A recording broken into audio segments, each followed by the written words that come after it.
Hello students, हम PHP login and registration project को continue रखेंगे और लास्ट वीडियो में मैंने आपसे कुछ प्रोजेक्ट फाइल शेयर की थी जिसके ऊपर हम काम करने वाले थे। अगर हम वो फाइल देखें ज़ैप के अंदर htdocs और उसके बाद वर्कस्पेस और ये फोल्डर मैंने शेयर किया था आपसे जिसके अंदर हमने एक इंडेक्स फाइल थी। जावास्क्रिप्ट के अंदर हमने JS की कुछ लाइब्रेरी जिसमें jQuery बूटस्ट्रैप की फाइल्स रखी थी और CSS के अंदर इसी से रिलेटेड हमारी CSS की बूटस्ट्रैप की लाइब्रेरी थी और एक कस्टम स्टाइल जो थी फाइल थी। तो यहीं से हम कंटिन्यू करेंगे। सबसे पहले हम अपना XAMPP जो है अपाचे सर्वर उसको हम स्टार्ट कर लेते हैं। MySQL भी स्टार्ट कर लेते हैं। आज हम कुछ MySQL पे भी काम करेंगे और सबसे पहले हम PHP Storm को जो है खोलने के बाद उसमें कोडिंग स्टार्ट करते हैं। तो होपफुली आप लोगों ने PHP Storm भी इंस्टॉल कर लिया होगा, XAMPP भी इंस्टॉल कर लिया होगा और लॉगिन का जो प्रोजेक्ट था वो कॉल भी कर लिया होगा। अगर आपने नहीं किया तो मेरी लास्ट वीडियो जो है इसी सीरीज़ की वो देखें। और ये सीरीज़ जो है चूँकि हम PHP और MySQL के ऊपर मुश्तमिल है तो इसमें हम बूटस्ट्रैप या फिर CSS के ऊपर ज़्यादा फोकस नहीं करेंगे। जस्ट मैं जल्दी से क्लासेस कॉल करता रहूँगा। अगर आपने कवर नहीं किया हुआ CSS, HTML या फिर बूटस्ट्रैप तो मेरी पिछली जो है वो सीरीज़ देख सकते हैं जिसका लिंक मैं ऊपर शेयर भी कर दूँगा। तो सबसे पहले हम यहाँ पे क्या करते हैं कि हम जावास्क्रिप्ट के अंदर एक न्यू फाइल बनाते हैं। जावास्क्रिप्ट की फाइल हमें चाहिए तो हम जावास्क्रिप्ट फाइल बनाएंगे, उसका नाम हम रख देते हैं स्क्रिप्ट्स। ठीक हो गया। और ये स्क्रिप्ट्स मैंने यहाँ पे ऐड भी की है फाइल, तो ये हमने फाइल बना ली है। ठीक है। और इंडेक्स के अंदर आपने जैसे मैंने यहाँ पे स्क्रिप्ट फाइल ऐड की है JS हमारा ये वाला फोल्डर, उसके अंदर स्क्रिप्ट्स के नाम से फाइल और आगे .js उसकी एक्सटेंशन फाइल। तो इन फ्यूचर हम इसको यूज़ करेंगे। उसके बाद हम कुछ फाइल जो है उसको रीअरेंज कर लेते हैं जो कि हमने यूज़ करनी है। अगर हम प्रोजेक्ट खोल के देखें यहाँ पे लोकल होस्ट वर्कस्पेस लॉगिन, तो यहाँ पे देख सकते हैं मेरे पास होम पेज है इंडेक्स फाइल के अंदर और ऊपर आपका नैब जो है वो नज़र आ रहा है। तो ये नैब बार जो है ये हमें बार बार चाहिए होगा दूसरे पेजेस के अंदर। तो हम क्या करते हैं कि हम एक डायनामिक पेज जो है उसके अंदर नैब बार और हेडर जो है उसको कॉल कर लेते हैं, उसी को हम भी यूज़ करेंगे। उसके लिए सबसे पहले मुझे क्या करना है, मुझे लॉगिन फोल्डर के अंदर यहाँ पे एक डायरेक्टरी बनानी है और उसका नाम मैं रख लेता हूँ इंक्लूड्स। यहाँ पे क्रिएट कर गया है और इसके अंदर मैं 3 फाइल बनाऊंगा। यहाँ पे PHP की फाइल होंगी। PHP देने की जरूरत नहीं है, वो बाय डिफॉल्ट फाइल एक्सटेंशन आपकी यहाँ से सिलेक्ट होगी। हेडर की फाइल, उसके बाद मुझे चाहिए यहाँ पे PHP की एक फाइल फूटर और मुझे चाहिए साथ एक नैब। हो गया, ये 3 फाइल हमने क्रिएट कर ली। तो इंडेक्स के अंदर से हम क्या करेंगे, सबसे पहले नैब बार जो है इसको यहाँ से कट कर लेते हैं। इसको ले जाते हैं nab.php के अंदर, यहाँ मैं पेस्ट कर देता हूँ। और उसके बाद इंडेक्स में मैं जो क्लास कंटेनर है क्योंकि हमें हर पेज के अंदर चाहिए होगा तो ये भी डायनामिकली कॉल करेंगे, तो इसको मैं यहाँ से कट कर लेता हूँ। Ctrl+X के साथ हेडर के अंदर मैं इसको यहाँ पे पेस्ट कर दूंगा और यहाँ पे मुझे कंटेनर की जो डिव बंद हो रही थी, क्लोज डिव हो रही थी, वो बॉडी और HTML को यहाँ से मैं कट करके में ले जाता हूँ। ठीक हो गया। ये हम क्यों कर रहे हैं, हम इसलिए कर रहे हैं कि हमें बार बार जो है वो चेंज ना करना पड़े। हम जस्ट एक ही पेज के अंदर चेंज करेंगे तो वो रिफ्लेक्ट हो जाएगा। कैसे होगा, उसके लिए हम क्या करेंगे, यहाँ पे हम इन पेजेस को कॉल कर लेते हैं। ये फंक्शन है PHP का इंक्लूड का और इसके अंदर बात देंगे इंक्लूड फोल्डर / कंट्रोल स्पेस और सबसे पहले header.php कर रहा हूँ मैं, नीचे पेस्ट कर देता हूँ यहाँ पे और यहाँ पे मैं कॉल करूँगा नैब को .php। यहाँ पे मैं कॉल करूंगा फुटर को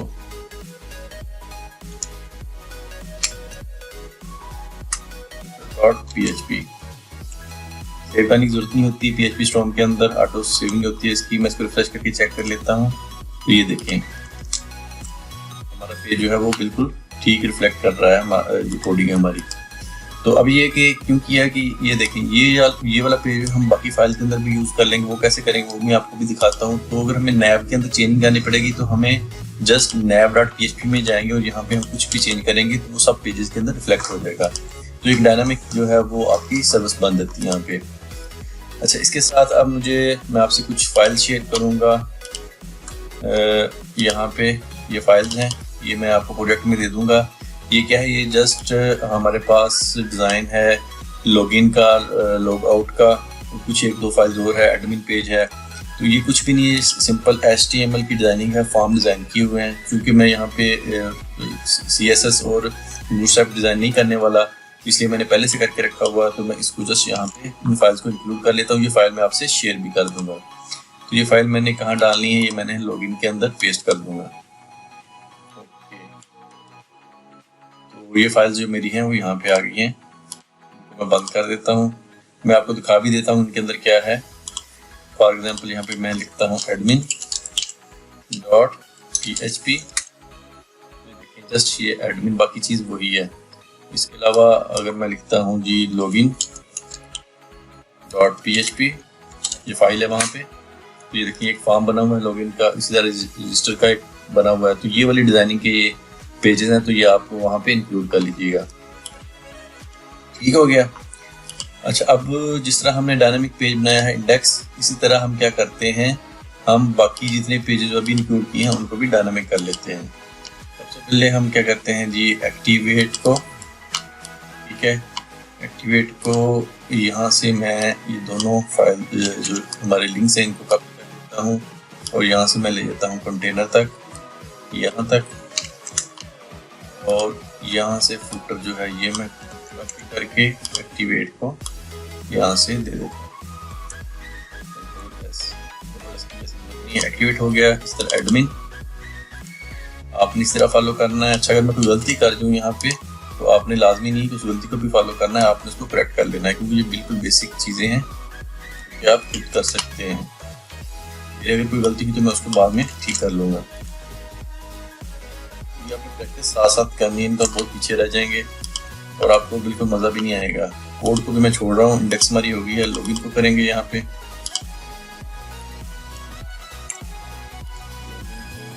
कंटेनर तक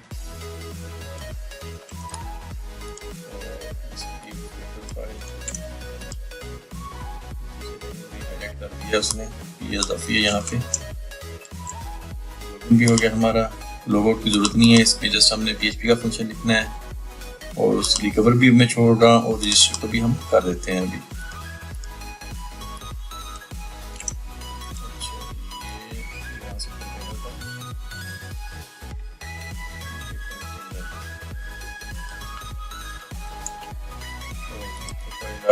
ये आ गई।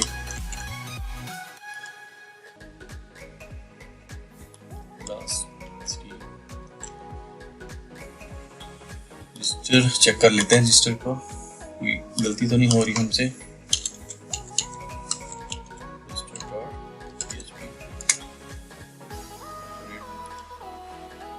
और यहाँ पे हमारे पास रजिस्टर हो चुका है, रीसेट रह गया है, रिकवर रह गया हमारे पास, और कोड इनको भी कर लेते हैं। कोड के अंदर हमें नैव नहीं चाहिए, तो यहाँ पे हमें सिर्फ हेडर चाहिए,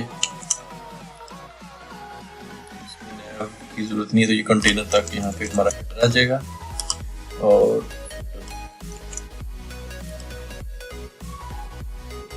लास्ट 3 देख भी लेते हैं हम यहाँ से।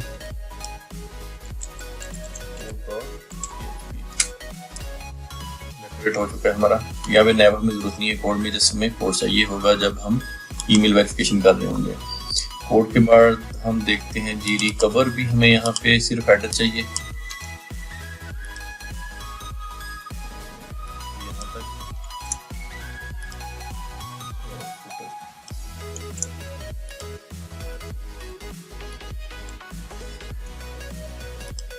हो गया। और इसी तरह हमें रीसेट के अंदर भी हैव की जरूरत नहीं है, जस्ट हमें हैव चाहिए।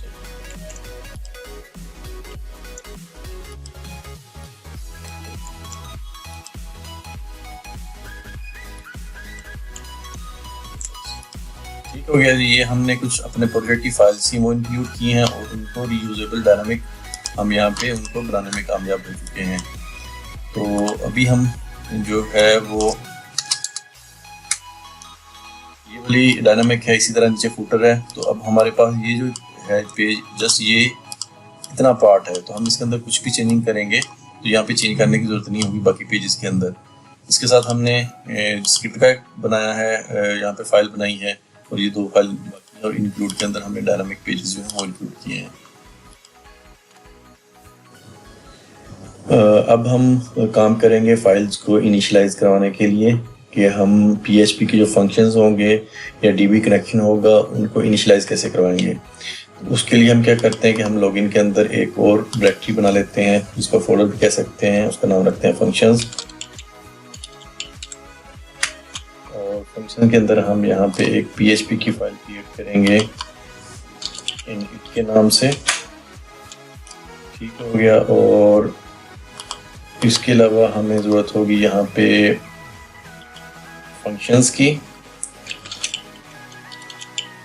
इसमें PHP के फंक्शंस हम कॉल करेंगे और इनिशियलाइजेशन के अंदर हम फाइल्स और फंक्शन को इनिशियलाइज करेंगे। फंक्शंस के अंदर हम PHP के फंक्शंस लिखेंगे। इसके अलावा हमें यहाँ पे एक फाइल चाहिए होगी DB कनेक्शन की, जिसके अंदर DB का हम कनेक्शन क्रिएट करेंगे।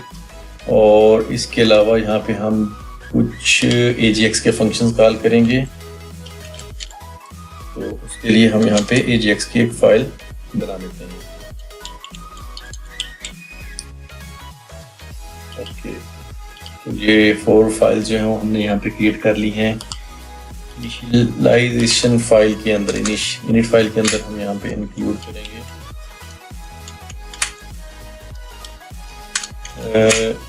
DB कनेक्शन की फाइल को, और इसके अलावा फंक्शंस को,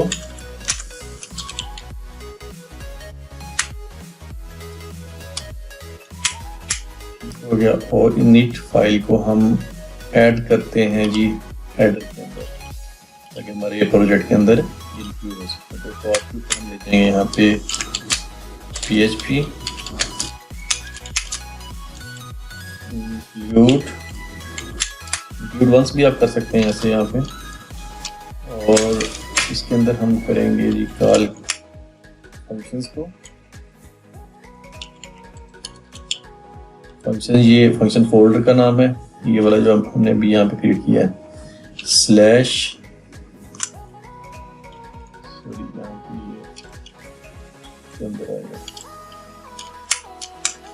और यहाँ पे init.php कंट्रोल एस की जरूरत नहीं है। अच्छा जी, और इनिट फाइल के अंदर यहाँ पे हम इसको चेक भी कर लेते हैं, इको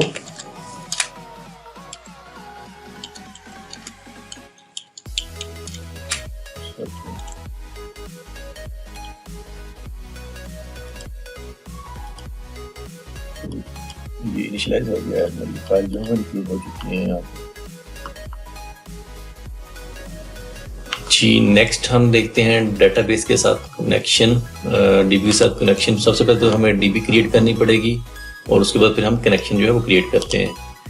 तो उसके लिए हमें सबसे पहले लोकल होस्ट, और लोकल होस्ट के साथ यहाँ पे आएगा जी PHP माई PHP एडमिन जो है ये आपको प्रीव्यू कर रहा है यहाँ पे MySQL के कनेक्शन। अभी तो हम इसको ब्राउजर में यहाँ यूज़ कर रहे हैं, लेकिन नेक्स्ट जो है वो मैं आपसे शेयर भी कर दूंगा और आपको बताऊंगा भी कि हम UI जो है MySQL की UI इंटरफेस यहाँ पे यूज़ करेंगे। तो उसके लिए हम नेविगेट जो है वो यूज़ करेंगे। वो भी जस्ट लाइक इसी तरह का ही है, लेकिन उसमें ज़रा आसानी से आप टूल्स वगैरह जो है वो यूज़ कर सकते हैं। जैसे पोस्टग्रेस का PG एडमिन है, इसी तरह MySQL के लिए हम नेविगेट यूज़ कर सकते हैं। नेविगेट जो है वो सारे डाटाबेसेस के लिए यूज़ किया जाता है। उसमें पोस्टग्रेस को भी कर सकते हैं, SQL सर्वर और बाकी जितने भी डाटाबेसेस हैं उसके लिए यूज़ किया जाता है। तो यहाँ पे हम क्या करते हैं, हम यहाँ पे एक न्यू DB क्रिएट करते हैं। DB का नाम हम रखते हैं जी लॉगिन DB क्रिएट करेंगे। और यहाँ पे हमें ज़रूरत है जी कितने, ये टेबल क्रिएट करेंगे। टेबल के लिए हमें कॉलम चाहिए होंगे 7 और उसका नाम रखेंगे यूज़र्स। यूज़र जो हमारे लोग आके यहाँ पे रजिस्टर होंगे यूज़र, यहाँ पे आके हमारे जो भी यूज़र रजिस्टर होंगे उनके लिए हम यहाँ पे टेबल क्रिएट करने जा रहे हैं। तो सबसे पहले हमें यहाँ पे चाहिए आईडी, टाइप इन इंटीजर रखेंगे यहाँ पे इनिट INT, और यहाँ पे मुझे करना है जी इसको प्राइमरी, और यहाँ पे ओके, और AI जो है इसको आपने चेक कर देना है। आपकी पेमेंट जो है प्राइमरी की आपकी पेमेंट होनी चाहिए। उसके बाद हमें यहाँ पे चाहिए फर्स्ट नेम, इसकी डाटा टाइप हम रखेंगे varchar, और लेंथ कर देते हैं 255। इस तरह लास्ट नेम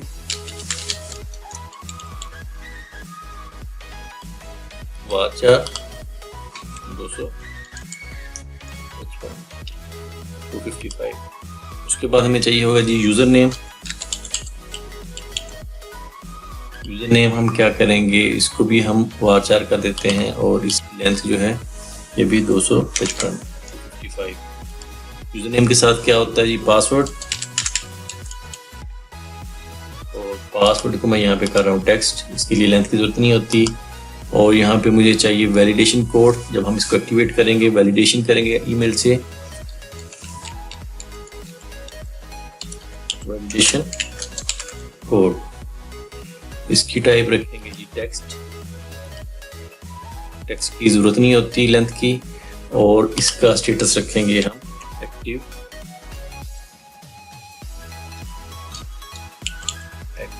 और इसको डिफाइंड करेंगे 0, यानी कि इनिशियली जो है वो एक्टिव नहीं होगा। यानी कि जब वो यूज़र रजिस्टर होगा तो उसका जो स्टेटस एक्टिव का होगा 0 होगा, यानी कि वो एक्टिव नहीं होगा।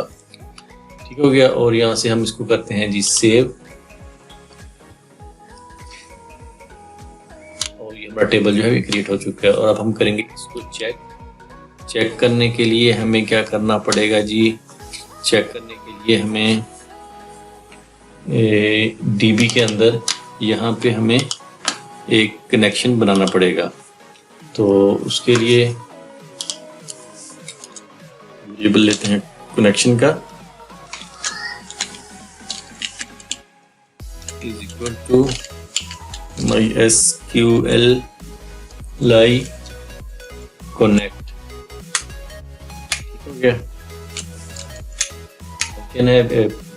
PHP के अंदर MySQL के साथ कनेक्शन का उसके कुछ पैरामीटर्स होते हैं, जिसमें सबसे पहले आपको बताना होता है कि आप सर्वर कौन सा यूज कर रहे हैं। लोकल होस्ट है हमारा। सेकंड पैरामीटर के अंदर आपने इसको यूजर नेम बताना होता है, तो वो बाय डिफॉल्ट रूट होता है हमारा XAMPP के अंदर, XAMPP वैम्प जो भी आप यूज कर रहे हैं। और उसके बाद पासवर्ड, वो अभी हमने कोई नहीं दिया था इसको, तो बाय डिफॉल्ट इसको स्ट्रिंग खाली जाएगी ये। और एंड पे हमने क्या देना है, डेटाबेस का नेम, तो वो हमारा है डेफिनेटली लॉगिन अंडरस्कोर DB। ठीक हो गया।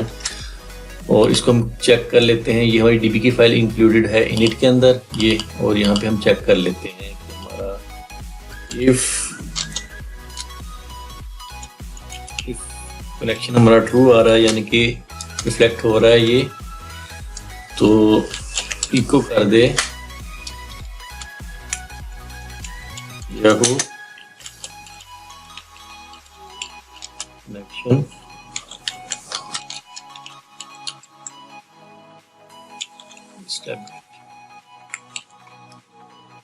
ठीक हो गया। DB के अंदर जाएं तो ये एरर आना नहीं चाहिए यहाँ पे। चलें देखते हैं ये क्या मसला है। मैं रिफ्रेश करता हूँ तो याहू कनेक्शन इस्टेब्लिश, यानी कि हमारा DB के साथ जो है वो कनेक्शन हो चुका है। जी नेक्स्ट बढ़ते हैं हम कुछ डीबी के हेल्पिंग फंक्शन की तरफ। क्या होता है कि हमने बार-बार क्यूरी जो है वो कॉल करनी होती है डीबी की तरफ। तो हर दफ़ा हमने जो क्यूरी जो है वो कॉल करनी है उसको कुछ फंक्शंस बना के रख लेते हैं और जस्ट उनको कॉल करते हैं तो वो प्री डिफाइंड जो है वो आपकी रिजल्ट जो है मिल जाता है। फॉर एग्जांपल अगर मैं बात करूं कि हमने ज़रूरत होती है क्यूरी के अंदर, जैसा कि माई एसक्यूएल क्यूरी के लिए क्यूरी की ये फंक्शन है किसी तरह, हमें हर क्यूरी जब भी हमने फेच करना होता है डेटाबेस से रिजल्ट तो हमें ज़रूरत होती है। तो हम क्या करते हैं कि हम एक हेल्पिंग फंक्शन बना के रख लेते हैं, तो उसके अंदर ये कॉल कर लेते हैं। कैसे करते हैं उसको हम अभी देख लेते हैं। इसके अलावा जब हम क्यूरी लगाते हैं तो कुछ हम हेल्प लेते हैं कि हमारे क्यूरी कर रहे हैं डाटा क्या वो एसक्यूएल इंजेक्शन फ्री है और HTML स्पेसेस जो एस्केप स्ट्रिंग्स हैं वो फ्री है। तो वो हमें हर क्यूरी के अंदर चूँकि फिर लिखना पड़ता है तो हम क्या करते हैं उसके हेल्पिंग फंक्शन जो है वो बना के रख लेते हैं। तो हम जो भी अपनी क्यूरी जब कॉल करते हैं सिलेक्ट स्टैटिक फलां टेबल से, तो हम जस्ट वो हेल्पिंग फंक्शन कॉल करते हैं तो वो ऑटोमेटिकली वो हमारा सब कुछ चेक हो जाता है। तो उसको देख लेते हैं, लेकिन उससे पहले हमें यहाँ पे सेशन स्टार्ट करना है। तो यहाँ पे हम फंक्शन कॉल करेंगे, प्री डिफाइंड फंक्शन है PHP का, वो भी स्टार्ट के नाम से। जस्ट आप इसको राइट करें, ये आउटपुट बफरिंग को कॉल करते हैं जब डिटेक्ट करते हैं तो उसके लिए ये यूज़ करते हैं। और यहाँ पे हम सेशन स्टार्ट का फंक्शन जो है कॉल कर लेंगे। ठीक हो गया। हमें सेशन चूँकि चाहिए होगा PHP का हर दफ़ा, तो हम इसको यहाँ पे कॉल कर लेते हैं इनिशियल जो हमारी इनिट की फाइल है उसके अंदर। उसके बाद हम चलते हैं डीबी के अंदर, तो यहाँ पे हम कुछ फंक्शन जो है वो बना के रख लेते हैं। सबसे पहले मैं यहाँ पे फंक्शन बनाऊंगा क्यूरी के लिए और इसको पैरामीटर मैं दे देता हूँ एज इट, जब हम क्यूरी लगाएंगे। ठीक है, और यहाँ पे मुझे लेना होगा जी कनेक्शन ऑब्जेक्ट जो है, इसके लिए मैं यहाँ पे यूज करूँगा ग्लोबल।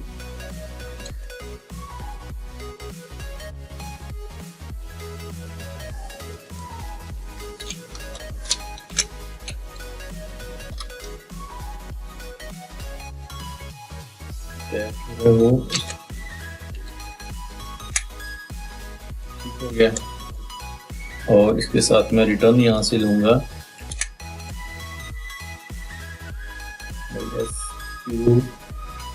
LI। इसको दो पैरामीटर चाहिए होते हैं, कौन कौन सा, कनेक्शन का और जो हम क्यूरी देंगे पैरामीटर हमारा जो है वो फंक्शन क्यूरी का हेल्पिंग फंक्शन जो है वो क्रिएट करके रख लिया, बार-बार यूज कर सकते हैं।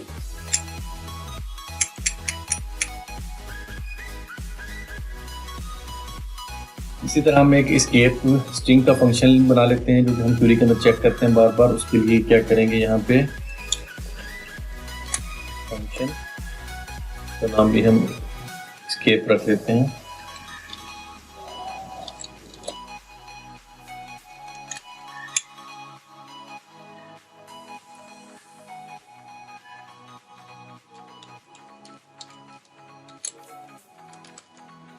इसके अंदर भी हमें ज़रूरत होगी कनेक्शन की और रिटर्न करवाएंगे हम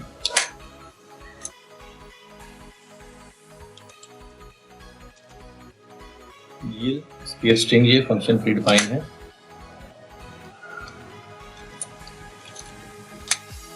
फर्स्ट पैरामीटर और दूसरा स्ट्रिंग।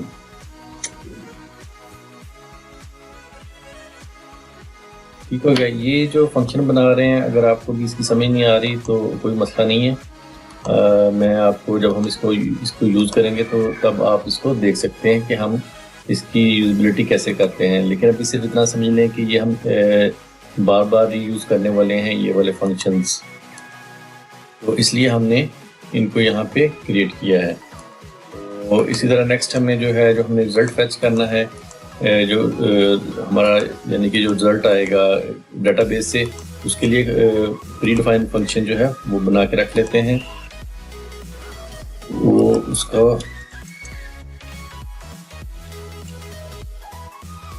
फंक्शन फेच अरे यानी कि जो रिजल्ट हमारा आएगा उसको फेच करने के लिए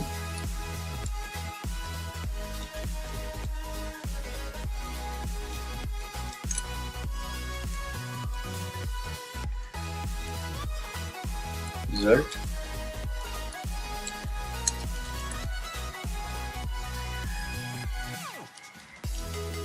ग्लोबल वेरिएबल चाहिए होगा हमें कनेक्शन का, और रिटर्न यहाँ पे क्या करेंगे,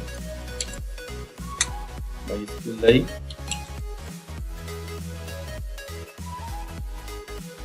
underscore fetch array, और इसको पैरामीटर चाहिए जी, इसके बाद में मॉडिफाई भी कर लेंगे जो चीज़ों की हमें ज़रूरत पड़ेगी। ठीक हो गया, 3 फंक्शन हमने बना के रख लिए हैं। ठीक है, स्केप स्ट्रिंग का है हमारे पास, क्यूरी जो हमने कॉल करनी है उसका भी हो गया हमारे पास, और इसके अलावा हमें चाहिए जी एक फंक्शन चाहिए हमें जो हमारा रिज़ल्ट जो कंफर्म होगा, यानी कि जो रिज़ल्ट हमें हम चेक करेंगे कि हम डीबी से जो हमने कनेक्शन रिज़ल्ट मंगवाया है क्या वो हमें मिल रहा है कि नहीं, उसको हम कंफर्म करेंगे। तो उसके लिए भी हम एक कंफर्म का फंक्शन बना लेते हैं, यहाँ पे बना लेते हैं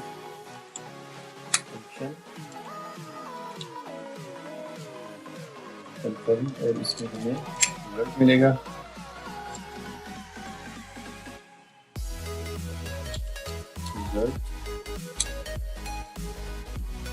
और ग्लोबल कनेक्शन हमें चाहिए होगा, और यहाँ पे हम क्या करते हैं जी, यहाँ पे हमें ज़रूरत पड़ेगी कंडीशन की, इफ नॉट रिजल्ट, अगर हमें रिजल्ट नहीं मिला क्या करें, तो हमें डाई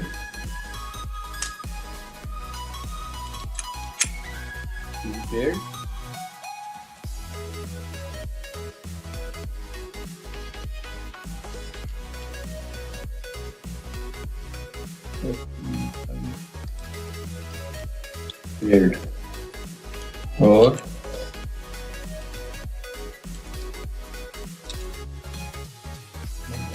एरर का प्री डिफाइंड फंक्शन इस कनेक्शन के साथ जो हमने यहाँ पे कोई एरर देख रहे हैं, आई थिंक यहाँ पे डॉट जो है वो आएगा। तो ये हमने 3 फंक्शन बनाए हैं हेल्पिंग फंक्शन। मैं फिर इसको कह रहा हूँ कि हम इसको रीयूजबिलिटी के पॉइंट ऑफ व्यू से हमने इनको डिज़ाइन किया। आपको भी अगर समझ नहीं आती तो कोई मसला नहीं, हम इनको बाद में फिर देख लेंगे कि नेक्स्ट देखते हैं कि ये कैसे यूज़ होंगे। तो इसको देख के आपने घबराना नहीं है। हमने इनको यूज़ करेंगे क्वेरी को डेटाबेस से कनेक्शन करने के लिए। तो जी अब टाइम है इन हेल्पिंग फंक्शन को चेक करने का, टेस्ट करने का। टेस्टिंग करते हैं कि हमने जो फंक्शन हेल्पिंग फंक्शन बनाए हैं क्या वो ट्रू है, वर्किंग कंडीशन में है का या नहीं पे। तो अभी फ़िलहाल मैं इसको यहाँ से ख़त्म करता हूँ। अभी हम क्या करते हैं, हम एक क्वेरी लगाते हैं इंडेक्स फाइल के अंदर यहाँ पे, और लेकिन उससे पहले हमें क्या करना है, हमें टेबल के अंदर जो है वो डाटा इंसर्ट करना है। हमारे पास यूज़र का टेबल है और यहाँ पे हम करेंगे जी इंसर्ट, आईडी ऑटो आएगी, फर्स्ट नेम है जी, मैं अपना नाम डाल लेता हूँ जी सुहेल, और लास्ट नेम जो है अकबर, यूज़र नेम मैं डाल लेता हूँ जी यहाँ पे गोहीर, पासवर्ड और ये भी हम खाली छोड़ देते हैं सारा कुछ यहाँ से, ठीक है। और गो पे तो हमारी क्वेरी जो है वो इंसर्ट हो चुकी है, वन रो इंसर्टेड, ठीक है। चेक भी कर लेते हैं यूज़र में जाके। तो यूज़र में जाके हमारे पास ये देखें डाटा जो है वो इंसर्ट हो चुका है। तो वापस जाते हैं अपने कोड की तरफ। तो यहाँ पे सबसे पहले मुझे क्या करना पड़ेगा, यहाँ पे मैं PHP कोड करूँगा तो उसके लिए मुझे यहाँ पे PHP लिखना है, और सबसे पहले मुझे यहाँ पे एक वेरिएबल लेना है जी SQL, और उसके अंदर मैं यहाँ पे लिखूँगा select all from users, ठीक है, टेबल का नाम आ गया। अब इसके बाद मैं यहाँ पे फंक्शन कॉल करूँगा, कौन सा जो हमने वहाँ पे हेल्पिंग फंक्शन में आया था DB के अंदर, ये वाला क्यूरी फंक्शन, ठीक है, और इसको एज इट क्यूरी जाएगी और MySQL क्यूरी जो है ये कॉल होकर रिटर्न हो जाएगी। तो क्यूरी फंक्शन कॉल हो चुका और इसके अंदर मैं दे रहा हूँ जी SQL, ये वाला SQL जो है, ठीक है, और इसको मैं एक वेरिएबल रिजल्ट के अंदर स्टोर करवा रहा हूँ, ठीक है। क्यूरी हमारी कॉल हुई है, रिजल्ट के अंदर इसका रिजल्ट आया, और अब मैं यहाँ पे दूसरा अपना फंक्शन यूज करूंगा कंफर्म का कि हमारा रिजल्ट जो है वो कंफर्म हो रहा है कि नहीं, उसके लिए मैं ये वाला फंक्शन यूज करने वाला हूँ, ठीक है। अगर कंफर्म नहीं होता तो हमें क्यूरी फेल्ड का जो फंक्शन है वो कॉल हो जाएगा। तो मैं फंक्शन कॉल कर रहा हूँ कंफर्म, और इसको मैं पैरामीटर दूंगा रिजल्ट, ठीक हो गया। और फाइनली जो है अब मैं इस रिजल्ट को फेच कर लूंगा, यानी कि जो रिजल्ट वहां से ऑब्जेक्ट उठ के आए हैं उसको मैं फेच कर लूंगा एक पैरामीटर रो के अंदर, ठीक है। अब ये कॉल फंक्शन कौन सा करूंगा मैं, ये वाला, सॉरी फेच अरे, ये वाला फंक्शन, ठीक है। अच्छा, अगर अब ये फंक्शन हम ना लगाते तो हमें क्या करना पड़ना था, हमें हर क्यूरी के लिए सारा कुछ जो है ये हर दफा कॉल करना पड़ना था। अब हम क्या कर रहे हैं, अब हम जस्ट वो वाले फंक्शंस कॉल कर रहे हैं और ऑटोमेटिकली वो जो है वो कॉल हो रहा है। तो फेच अरे, और इसको पैरामीटर मैं दे रहा हूँ जी रिजल्ट का $, ठीक है, और उसको मैं फिर नीचे इनको करवा रहा हूँ, इस रो को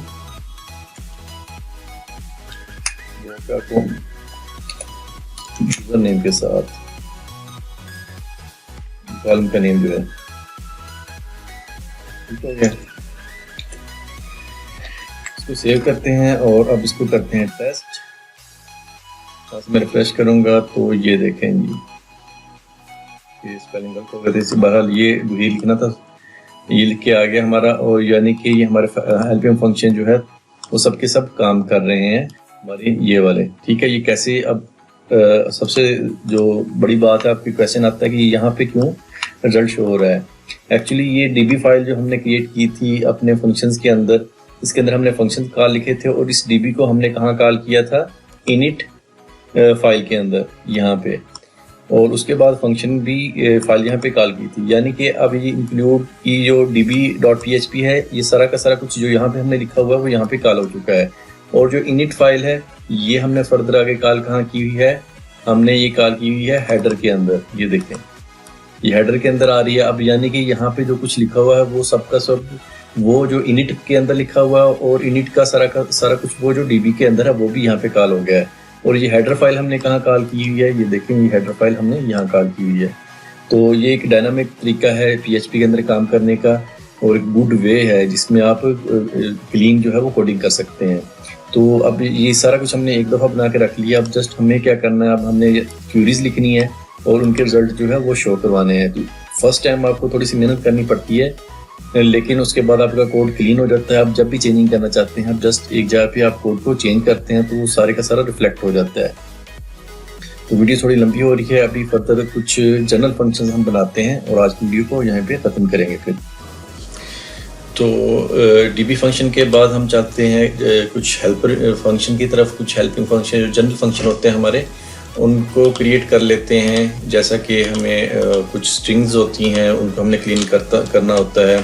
फॉर एग्जांपल यूज़र जो है कुछ इस तरह की स्ट्रिंग दे देता है तो हम उसको क्लीन कर लेते हैं कि इस तरह का डाटाबेस में कोई चीज़ें जो हैं वो इंसर्ट नहीं की जा रही। लेकिन उससे पहले DB के अंदर मुझे यहाँ पे एक और DB का फंक्शन चाहिए रो काउंट का, के बाद हमें बार बार देखना होता है कि हम जो डाटा चेक कर रहे हैं वो DB के अंदर टेबल के अंदर उसका काउंट कितना है। तो भी हम यहाँ पे एक प्री डिफाइंड फंक्शन रेडी करके रख लेते हैं। तो आपको पता तो चल ही गया होगा कि हम DB की जो हेल्पिंग फंक्शन है वो क्यों बना रहे हैं। तो यहाँ पे भी मुझे रिज़ल्ट जो है वो पास करूँगा, ठीक हो गया। और यहाँ पे मुझे रिटर्न में चाहिए just MySQLi underscore num rows, ठीक हो गया। और इसको यहाँ पे पैरामीटर क्या देना है, डेफिनेटली रिजल्ट। अच्छा, इसमें सबसे बड़ी इम्पोर्टेंट बात ये है कि अगर हम DB चेंज कर देते हैं, MySQL की जगह हम PostgreSDB का कनेक्शन बनाते हैं, तो आपकी यही फंक्शन एज इट यूज़ हो जाएंगे। आपको जस्ट यहाँ पे MySQL यहाँ पे PG यूज़ करना पड़ेगा, बाकी जो है वो सारे के सारे वही फंक्शनैलिटीज़ हैं, वही हर चीज़ हैं।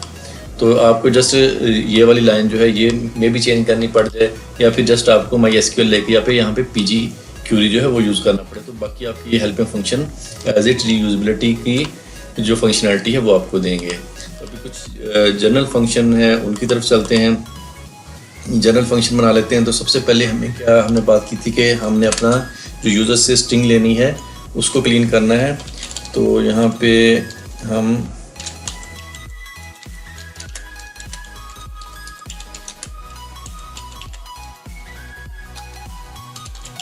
कमेंट कर लेते हैं इसको, ठीक है।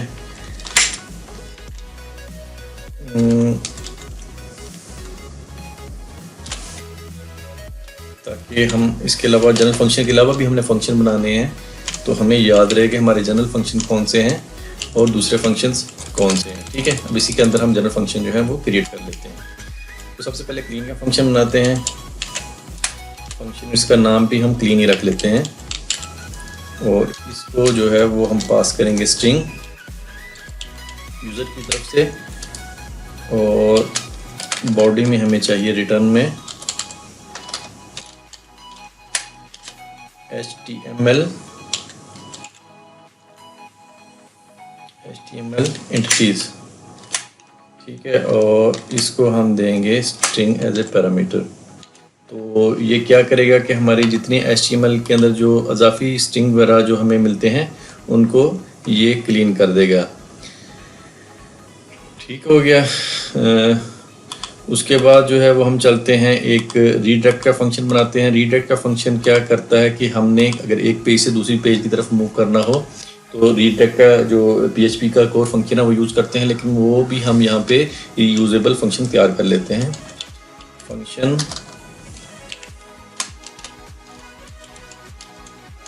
रीडायरेक्ट, इसको हमने पेज की जिस पेज पे जाना है उसकी लोकेशन देनी होती है, ठीक है। वो एज ए पैरामीटर हम यहाँ पे इसको सेंड करेंगे। तो रिटर्न में हमें क्या चाहिए, यहाँ पे रिटर्न में PHP का ये कोर फंक्शन है, ये आपने अक्सर यूज़ भी किया होगा। हेडर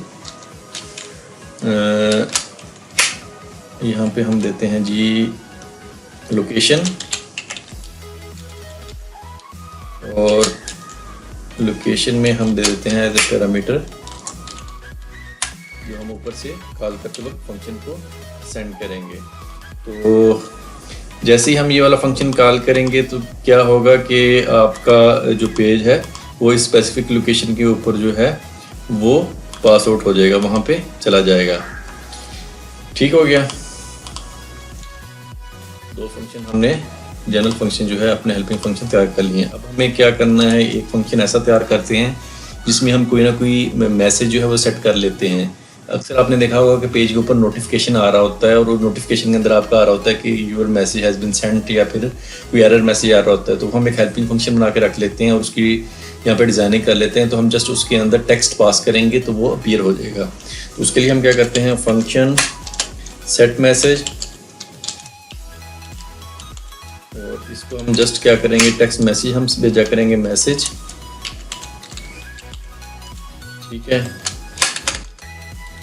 और अगर हम उसको कहते हैं कि अगर हम जो मैसेज भेज रहे हैं वो खाली नहीं है, नॉट एम्प्टी, तो क्या हमारा मैसेज पर खाली नहीं है तो क्या करें, एक सेशन हम क्रिएट कर लेते हैं। उसके अंदर हम ये वाला मैसेज जो हम यहाँ से टेक्स्ट भेजेंगे ना, अगर वो खाली नहीं है तो एक सेशन के अंदर स्टोर करवा दे। तो जहाँ पे हमने शो करवाना होगा तो वहाँ पे वो हम सेशन कॉल कर लिया करेंगे। तो सेशन कैसे लेते हैं, $_$, सेशन, ठीक है। सेशन ऑटोमेटिकली हमारा स्टार्ट है क्योंकि फंक्शन जो है ये हमने कॉल किया हुआ है इनिट के अंदर यहाँ पे, और यहाँ पे हमने ये फंक्शन जो है वो स्टार्ट किया हुआ है, ठीक है।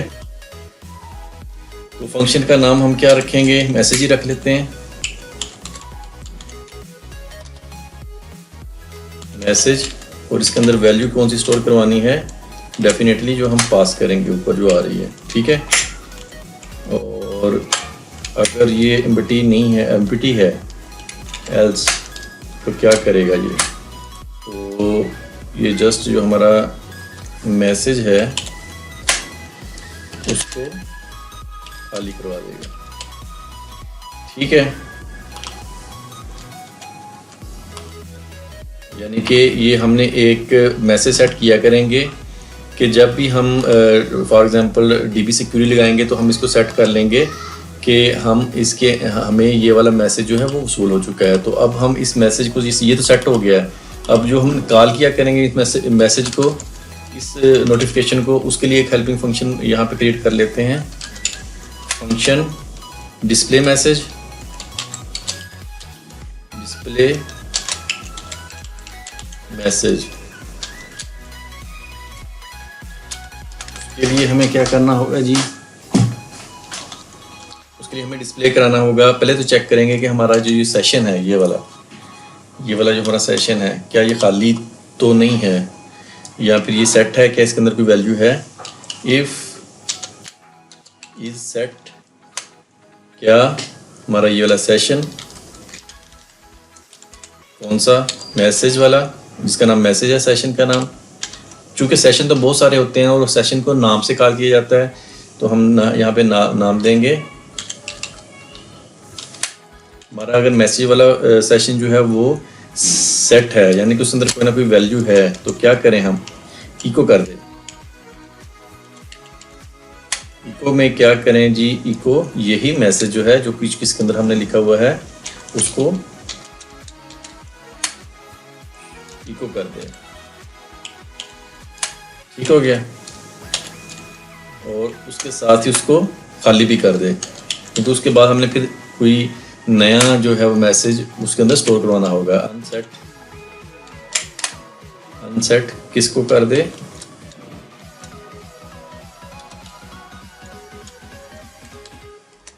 सेशन।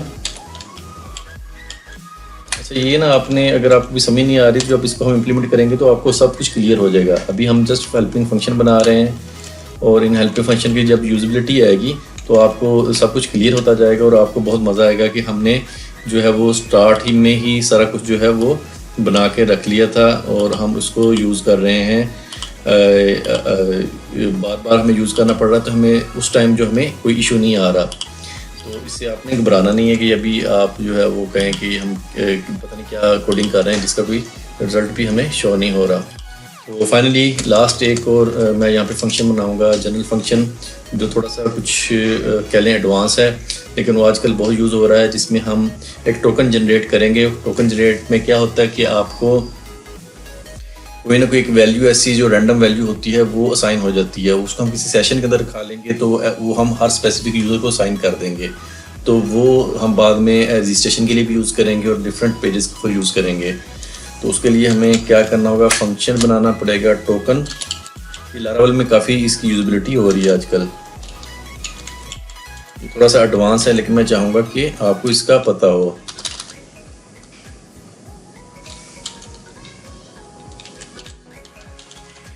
टोकन जनरेटर फंक्शन का हम नाम रख लेते हैं। अच्छा, आप कुछ भी रख सकते हैं अपनी मर्जी से, लेकिन नाम कुछ ऐसा रखें जिसको आपको समझ हो कि आप उसको यूज़ क्यों करने जा रहे हैं।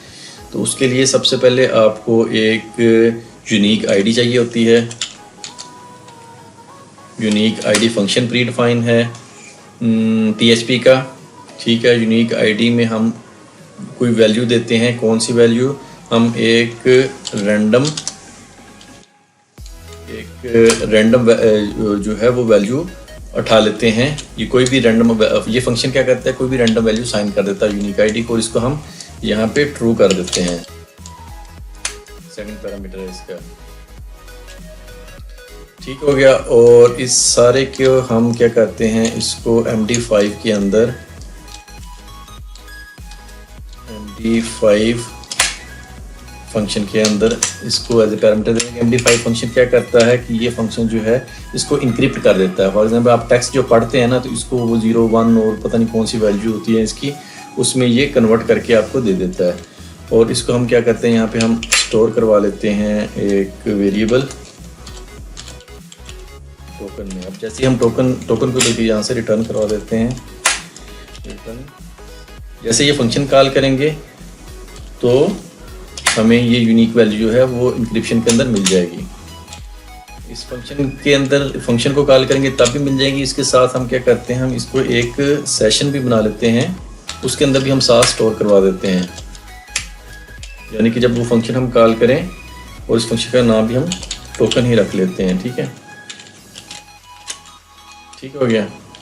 यानी कि अब ये वाली वैल्यू जो है वो सेशन के अंदर स्टोर हो गई है और सेशन जो है वो इस टोकन के अंदर भी चला गया है वेरिएबल के, और ये रिटर्न भी हो रहा है। अब हम ये फंक्शन भी कॉल करेंगे तो हमें वैल्यू मिल जाएगी, या फिर हम ये सेशन कॉल करेंगे तो तब भी हम ये वाली वैल्यू कॉल कर सकेंगे। इसको मैं यहाँ पे कंप्लीट कर चुका हूँ। तो ये हमारे कुछ जनरल फंक्शंस हैं जो हम नेक्स्ट जो है वो यूज़ करने वाले हैं। तो जब इनकी यूज़बिलिटी होगी तो आपको तब इनकी ज़्यादा क्लियर हो जाएगा कि हमने ये फंक्शंस क्यों बनाए थे। तो आपने ये प्रैक्टिस करनी है। वीडियो काफ़ी लंबी हो रही है, तो हम क्या कर चुके हैं, हम अपने डेटाबेस के जो हेल्पिंग फंक्शंस हैं वो हमने कुछ क्रिएट किए हैं आज, और कुछ जो है हमने जनरल फंक्शन जो हमने यूज़ करने हैं अपनी कोडिंग में वो यूज़ किए हैं। तो आपका जो कोडिंग का आपका प्रोजेक्ट था वो एक कंप्लीट डिज़ाइन हो चुका है। इसको आपने डिज़ाइन करके रख लेना है। अब हमने जस्ट जो है वो पेजेस के अंदर जाके कोडिंग करनी है, तो हमारा बहुत ही मज़े का काम होगा, बहुत इजीली काम हो सकेगा। हम जस्ट फंक्शन कॉल किया करेंगे और उसका रिज़ल्ट जो है वो देख लिया करेंगे। तो आपने इसकी प्रैक्टिस लाजमी करनी है। नेक्स्ट वीडियो आने तक आपने हर सूरत इसकी 1 बाय 1 लाइन बाय लाइन आपने इसकी कोडिंग करके आपने रखनी है। तो उम्मीद है कि आपको ये सीरीज़ बहुत पसंद आएगी। और अभी 2 वीडियो ही हैं, 2 वीडियो भी आपको काफ़ी अच्छी लगी होंगी। तो आज की वीडियो को हम यहीं पे ख़त्म कर रहे हैं। मुझे अपनी दुआ में याद रखिएगा। वीडियो को लाजमी शेयर करें, लाजमी अपने कुलीग के साथ, स्टूडेंट्स के साथ इस वीडियो को शेयर करें और कमेंट करके मुझे बताएं कि आपको कहाँ से समझ नहीं आए। तो मैं अगली वीडियो में आपको वहाँ पे थोड़ा एक्सप्लेन भी कर दूँगा इन फंक्शन के बारे में भी, और कुछ आपको अगर कुछ और मसला है तो उसको भी एक्सप्लेन कर दूँगा। तो मुझे दें अभी इजाज़त, अपनी दुआ में याद रखिएगा। अल्लाह हाफिज़।